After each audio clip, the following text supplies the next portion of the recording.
Papa Francisco tenta evitar os riscos que alguns setores da Igreja apontavam, por exemplo, na Igreja da América Latina, principalmente pós-Medellín e um pouco até Puebla, né? Ou seja, de que a Igreja acabasse se transformando numa ONG caridosa ou que ela se aproximasse muito de uma interpretação da realidade, uma interpretação vista como marxista, professor? Eu acho que o Papa Francisco, nós podíamos dizer, ele é a teologia da libertação prática. Para quem ou para além das discussões teóricas com as quais a teologia da libertação, nas suas diversas vertentes, como disse o professor Afonso, aqui e acolá, com o autor ou com outro esteve envolvida, então quais categorias teóricas, como fazer essa teologia. Eu acho que antes disso ele é uma figura prática.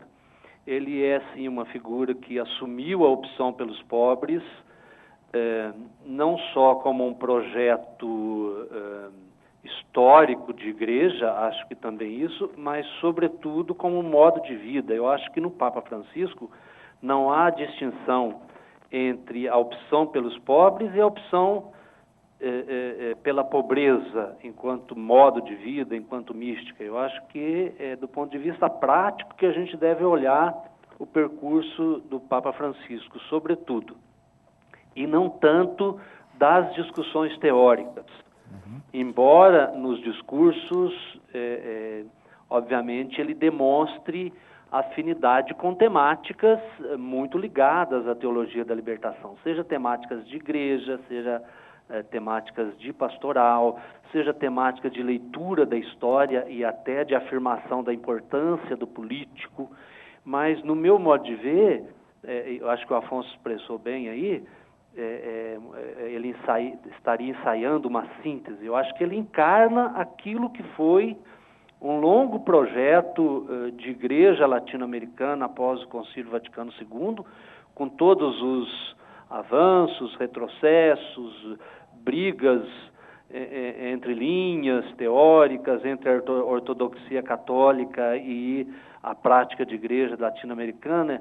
Eu acho que ele mostra que esse tipo de opção de igreja pobre com os pobres, é alguma coisa prática e que pode e deve ser demonstrada na prática dos pastores, dos padres, e ele próprio tem feito isso. A meu ver, essa é a chave de leitura para entender esse Papa.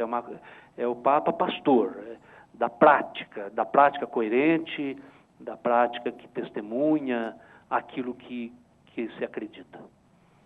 Professor Afonso, é um Papa da prática, mas é um Papa que encontra uma igreja que vive um fenômeno que alguns chamam de cisma silencioso, né? Que é justamente o distanciamento de muitos dos seus fiéis, né? Dos ensinamentos dessa igreja. Eu penso substancialmente dos ensinamentos a respeito do sexo, da moral, ou seja, da forma como muitos dos católicos vivem, né? Como esse Papa pode resolver esse cisma silencioso que existe hoje entre os fiéis e o que a igreja ensina? Eu acho que a sua imagem é boa, Marcelo, desse cisma silencioso.